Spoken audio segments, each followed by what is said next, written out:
Galera, assim, eu acho que eu já contei essa parada algumas vezes para vocês, assim, eu me formei em História, não trabalho mais com isso, mas aliás, nunca dei aula de História, trabalho com qualquer outra coisa, assim, mas nunca dei aula de História, mas sou formado em História.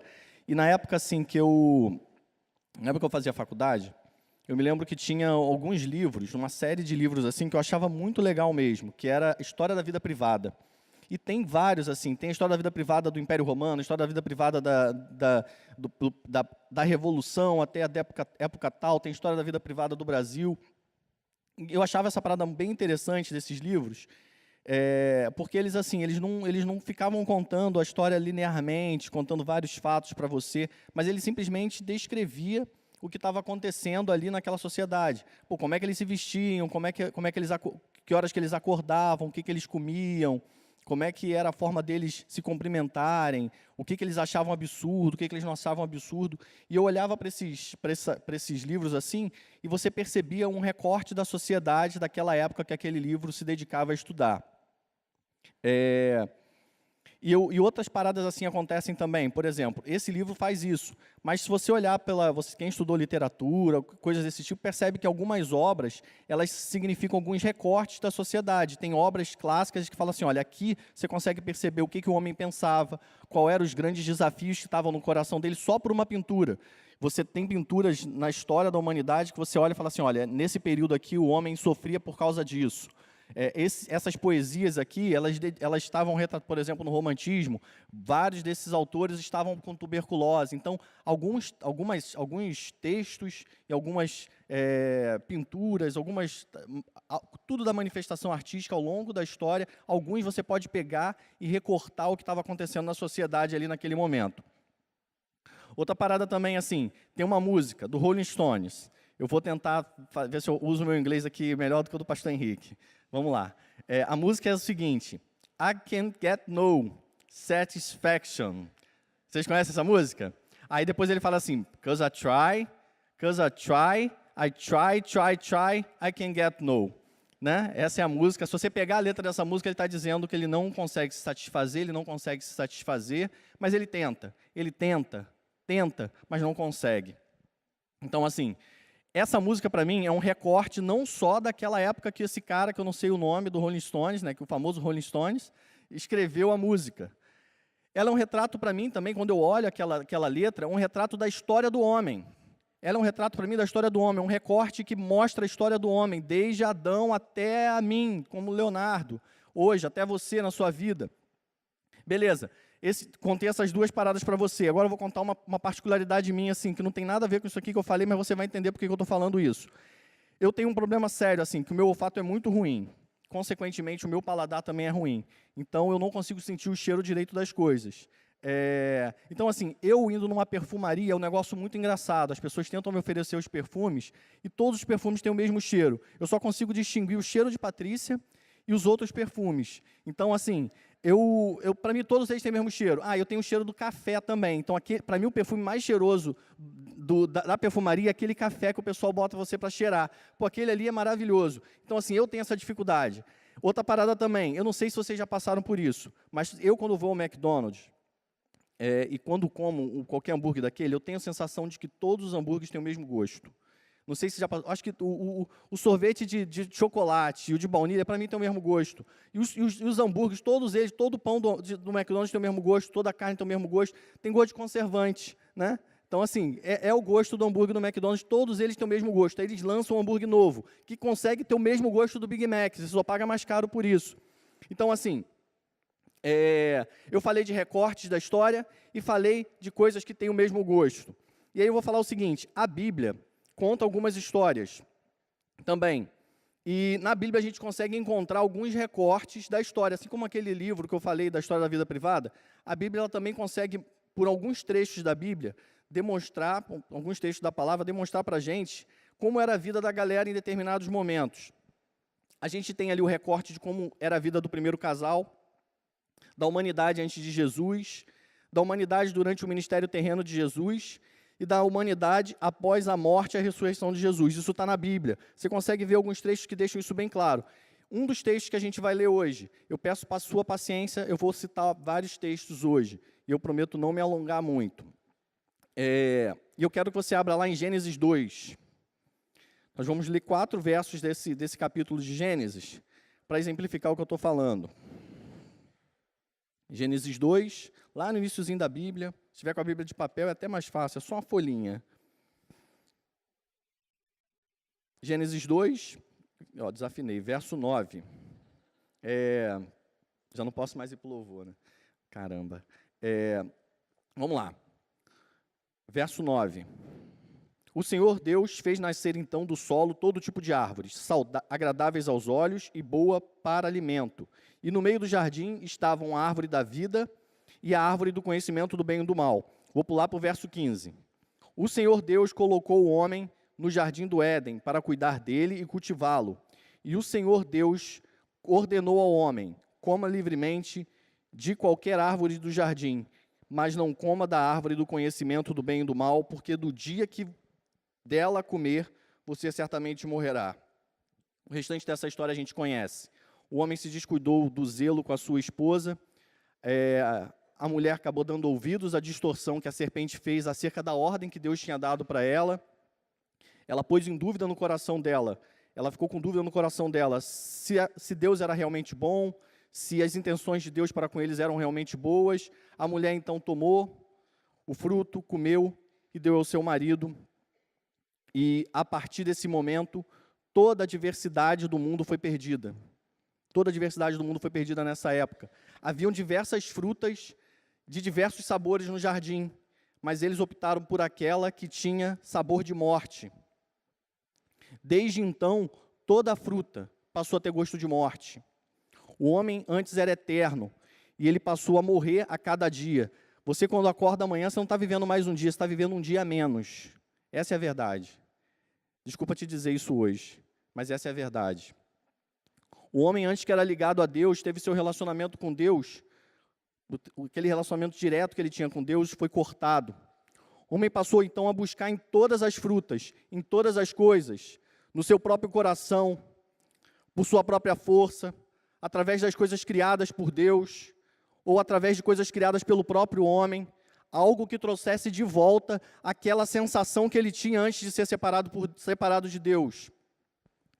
E a história da humanidade seguiu, com o homem vivendo numa busca frenética por tudo aquilo que ele perdeu no Éden. Passamos por guerras, sistemas de governo, tivemos um holocausto nazista, um holocausto comunista. Tivemos o holocausto comunista. Seu professor pode não ter te contado, mas nós tivemos um holocausto comunista também. Então, se você não sabe sobre isso, dia 15 de setembro a gente conta para você. E o homem seguiu assim, numa busca frenética. Eu vou citar quatro coisas que os homens passaram a correr freneticamente por isso. Significado. Por que eu estou aqui? Tal questionamento e as tentativas de explicar isso. Você percebe ao longo de toda a história os povos tentando explicar o sentido da vida. Os homens estão correndo atrás de significado.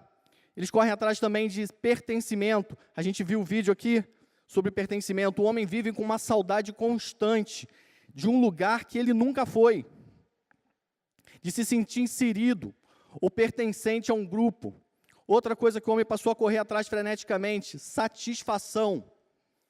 Ele busca isso em comida, ele busca isso na bebida, busca isso no consumo de drogas, no sexo, na religião, em esportes. Ele passa a buscar isso em tudo, nos relacionamentos com as pessoas. Outra coisa que os homens passaram a buscar freneticamente, direção. Ele quer saber de onde que ele veio, ele quer saber onde é que ele está, ele quer saber para onde é que ele vai. Tudo isso ainda afeta a nossa história, ainda hoje, ainda agora, nesse exato momento. E nesse exato momento, a nossa história, ela se conecta com a história de Adão. Em Romanos 5, 12, está escrito assim: portanto, da mesma forma como o pecado entrou no mundo por um homem, e pelo pecado a morte, assim também a morte veio a todos os homens, porque todos pecaram. Em determinado momento da história da humanidade, aproximadamente há 2000 anos atrás, Deus fez toda a história do mundo, toda a história do passado, do presente e do futuro, convergir em uma pessoa, em um instante, em um único ato, Paulo resume isso ainda nesse capítulo 5 de Romanos, versos 17 e 18, e diz assim: se pela transgressão de um só a morte reinou por meio dele, muito mais aqueles que recebem de Deus a imensa provisão da graça e a dádiva da justiça reinarão em vida por meio de um único homem, Jesus Cristo. Consequentemente, assim como uma só transgressão resultou na condenação de todos os homens, assim também um só ato de justiça resultou na justificação que traz vida para todos os homens. Aleluia. É desse Jesus que a gente vem falar todos os dias. É por conta desse Jesus que a gente vem para a igreja.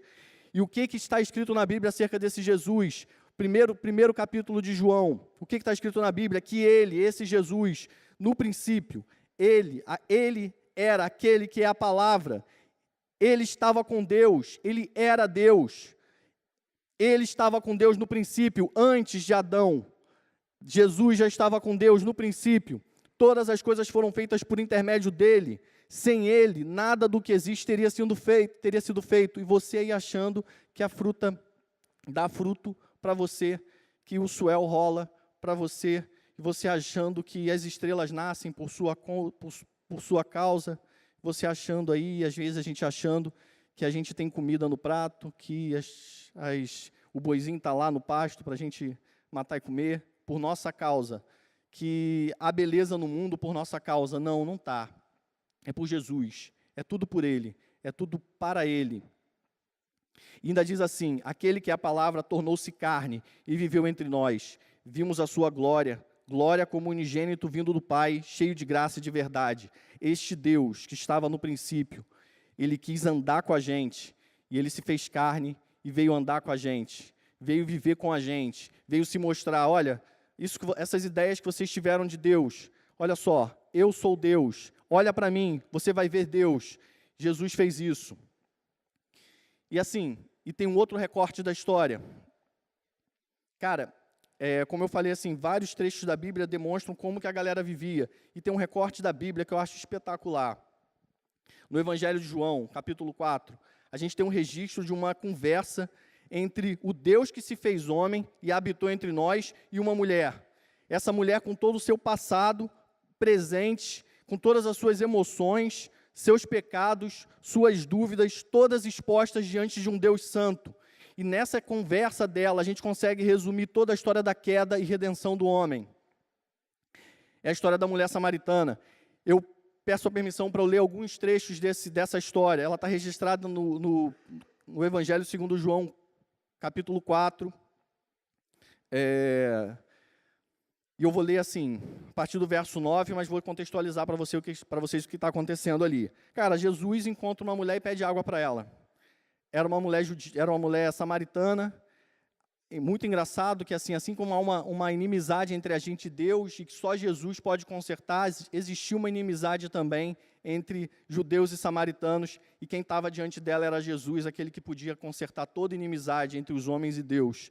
E aí, o verso 9 diz assim: a mulher samaritana lhe perguntou: como o Senhor, sendo judeu, pede a mim, uma samaritana, água para beber? Aí Jesus respondeu para ela: se você conhecesse o dom de Deus e quem está lhe pedindo água, você lhe teria pedido e ele lhe teria dado água viva. Disse a mulher: o Senhor não tem com que tirar água e o poço é fundo, onde pode conseguir essa água viva? Eu vou pular para o terceiro, aí ela pergunta se ele é maior que Jacó, se não é. O 13º, Jesus respondeu: quem beber dessa água terá sede outra vez, mas quem beber da água que eu lhe der nunca mais terá sede. Pelo contrário, a água que eu lhe der se tornará nele uma fonte de água a jorrar para toda a vida, para a vida eterna. A mulher lhe disse: Senhor, dê-me dessa água para que eu não tenha mais sede, nem precise voltar aqui para tirar água. Ele disse: vá, chame o seu marido e volte. Ela respondeu: não tenho marido. Respondeu ela: disse Jesus, falou certo, dizendo que você não tem marido. O fato é que você já teve 5 e o homem com quem você vive hoje não é seu marido. O que você acabou de dizer é verdade. Disse a mulher: vejo que és profeta. Disse Jesus, e disse a mulher ainda: eu sei, e eu estou pulando para o verso 25. Olha só, a mulher disse para Jesus: eu sei que o Messias, chamado Cristo, está para vir. Quando ele vier, explicará tudo para nós. Então Jesus declarou: eu sou o Messias, eu que estou falando com você. Verso 28, então deixando o seu cântaro, a mulher voltou à cidade e disse ao povo: venham ver um homem que me disse tudo o que eu tenho feito. Será que ele não é o Cristo? Essa mulher creu que Jesus era o Cristo. O que a gente tem nessa história? A gente tem uma mulher com sede. Ela tem uma pecadora sem acesso a Deus, assim como a gente, assim como eu e você, distante de Jesus. Para ela, toda a água e todo o relacionamento tinham o mesmo gosto, sempre tiveram o mesmo gosto, todos os dias. Você vê que ela buscou, ela tinha 6 maridos, né? 6 relacionamentos, 5 relacionamentos frustrados. Durante a vida dela inteira, provavelmente, ela depositou toda a sua esperança em relacionamentos. Ela cavou, ela buscava beber dessa água para se saciar. Assim como eu e você fazemos com diversas outras coisas. O que a gente tem nessa história também? Nós temos Jesus, o Cristo, o Messias, que é maior do que Jacó. Assim como ela percebeu que ele era maior do que Jacó, ele oferecendo água viva, que mata a sede para sempre. E mais do que isso, explicando todas as coisas. Cara, esse explicando todas as coisas é demais, porque em Jesus todas as coisas são explicadas. Em Jesus todas as nossas dúvidas, elas são saciadas. Todas as dúvidas da história da humanidade, elas são saciadas em Jesus. Tudo aquilo que a gente questiona, todos os questionamentos que os homens fazem hoje, os lados para os quais eles correm, são saciados em Jesus. E ela percebeu isso, que Jesus explicava todas as coisas. E o que a gente vê também aí é a missão. A gente vê o resultado de uma vida transformada pelo encontro com Jesus. Uma mulher que, diante da notícia que ela recebeu, crendo que ele era o Cristo, ela não conseguia se conter e precisou sair correndo pela cidade para contar essa história. E aí eu queria tirar com vocês 2 lições hoje, assim, sobre esse texto, para a gente, antes de partir para as aplicações. Primeiro, toda busca do homem, toda dúvida é respondida em Jesus. As grandes questões da humanidade, elas passam a fazer sentido em Jesus. Quando a gente fala de significado, nossa vida passa a ter um propósito em Jesus. Quando a gente fala de pertencimento, você passa a saber por que você foi feito. Você passa a saber que você foi feito para ser eterno e para viver junto de Deus, em perfeita comunhão, em que você não foi feito para viver sozinho. Deus não só vai te providenciar uma companhia, como Ele providenciou para Adão, mas Ele vai te providenciar companheiros, vai te providenciar uma comunidade, mas também vai te propiciar pessoas que compartilham da mesma fé que você, o que Ele chama de povo escolhido, é isso que está na Bíblia. Outra coisa também com relação à direção, você passa a entender que veio de Deus, está nele e estará com Ele para sempre. E que viverá no reino de Deus, onde toda a criação será restaurada. É isso que está na Bíblia. E sobre satisfação, a sua sede é do tamanho de Deus. Quando o homem se afastou de Deus, quando o homem foi separado de Deus, Deus imprimiu no homem, Deus imprimiu no homem uma sede, que é do tamanho de Deus. Então nada nesse mundo consegue matar essa sua sede. Somente Deus pode satisfazer você por completo. Segunda lição. Só em Jesus todas as coisas voltam a ter o seu sabor original. Só em Jesus. Só em Jesus. É mentira o que te contaram. Que você precisa aproveitar muito a vida, transar com todo mundo, provar de tudo, para obter sabedoria, prazer, poder. É mentira o que te contaram. Deus tinha dado todas as coisas a Adão e restringido uma só. E a serpente fez com que Adão e Eva pensassem que naquela coisa restrita existiam todas as outras coisas, mas na verdade não, dali por diante seria sempre a mesma coisa, só que com um embrulho diferente, todos os dias. Todos os dias sem Jesus são iguais, é correr atrás de outros sabores e sempre encontrar o gosto insosso da morte. Todos os dias sem Jesus são iguais, é correr atrás de outros sabores, mas você sempre vai encontrar o gosto insosso da morte. Nestes dias, sem Jesus, se busca vida onde só há morte. Se busca água em poços que não matam a sede. E quando Deus restaura a sua vida, Ele restaura o sabor de todas as coisas. O sexo passa a ter o sabor original, os relacionamentos passam a ter o sabor original, a comida passa a ter o sabor original, o esporte, a família, os filhos, os sonhos, os projetos, o seu emprego, o carro, as coisas compradas, a relação com a igreja, tudo passa a ter o sabor original quando você se encontra com Cristo. Quando Deus passa a ser aquilo que te satisfaz. Ele devolve de volta para você todas as demais coisas que você pensava que tinha, mas nunca teve. Você entrega tudo que você pensa que tem, tudo que você pensa que é, tudo que você pensa em ser, tudo que você planeja ser. Deus te devolve tudo isso transformado. E você passa a ter acesso a tudo o que Ele tem separado para você desde a criação do mundo. A Bíblia fala que antes da criação do mundo Ele já te conhecia. Antes dele criar Adão, Ele já te conhecia. Antes dele criar Adão, Ele já sabia o que Ele tinha preparado para você. Esse é o nosso Deus e Ele está aqui hoje. Amém? Algumas aplicações para a nossa vida.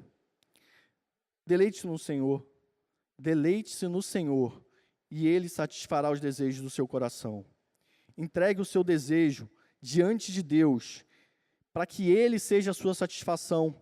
Verifique em seu coração, faz isso hoje, cara. Se você nunca fez isso na sua vida, faz isso hoje. Vê o que tem feito a sua vida parecer sem sabor, sem sentido. As coisas que têm distanciado você de Deus, distanciado você de um relacionamento mais profundo com Jesus. Não perca tempo, faz isso hoje. Na sua casa se tranca no quarto, se tranca no banheiro. Expõe a sua vida diante de Deus, suas crises, suas dúvidas, seus sonhos, deposita tudo diante dEle. Rasgue seu peito, rasgue seu coração, grite, chore se for necessário. E receba a cura e a certeza de que tudo em sua vida será transformado. Segunda aplicação, conte essa história enquanto ainda há oportunidade. Eu tenho alguns motivos especiais para estar contando essa história para vocês hoje. Primeiro, porque essa foi a história que mudou minha vida. Essa foi a história que mudou minha vida, de verdade. Eu tenho um relacionamento bastante íntimo com esse trecho da Bíblia da mulher samaritana. Essa história mudou minha vida. Depois de 9 anos, depois de convertido já 9 anos, esse trecho mudou minha vida. Completamente. Meu outro motivo é porque, assim, na quarta-feira, eu fui visitar um tio um tio que até poucos meses ele estava saudável, dando tiros de bicicleta assim de 100 quilômetros com seu grupo de bike, assim. Ele já tem 65 anos, mas estava bem saudável mesmo. E eu vi ele no CTI, entubado, provavelmente ele entre a vida e a morte. E tantas vezes eu estive com ele. Contei tantas histórias para o meu tio, mas nunca contei essa história para o meu tio. E naquele dia ali, eu estava na célula com o Levi, me segurando para chorar, porque eu não conseguia tirar da cabeça que talvez eu não viesse a ter uma outra oportunidade de contar para o meu tio essa história que eu estou contando para vocês hoje.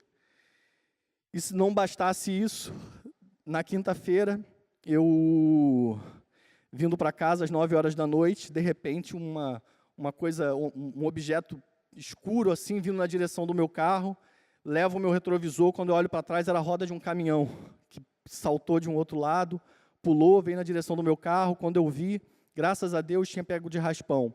Talvez eu não estivesse aqui para contar essa história para vocês hoje também. Então, existem 3 motivos muito importantes para a gente não deixar de contar essa história. Um, porque ela pode mudar a nossa vida. Se ela mudar a sua vida hoje, se essa história falar o seu coração hoje, vai para casa, ou aqui, ou no banheiro daqui, entrega a sua vida para Jesus, faz isso correndo. Segundo, você pode querer contar para alguém que amanhã você talvez não consiga ver mais essa pessoa viva. Terceiro, você pode hoje não conseguir chegar em casa, ao ponto de amanhã acordar para contar essa história para alguém. Concluindo, Deus tanto amou o mundo, que deu seu Filho unigênito, para que todo aquele que nele crê não pereça, mas tenha vida eterna. E esse Jesus disse que ele veio para que a gente tenha vida, e vida plena. E outras traduções falam em abundância. Vida plena, em abundância, só em Jesus. Longe dele todas as coisas são incompletas, inclusive eu, inclusive você. Vamos baixar nossa cabeça, vamos orar.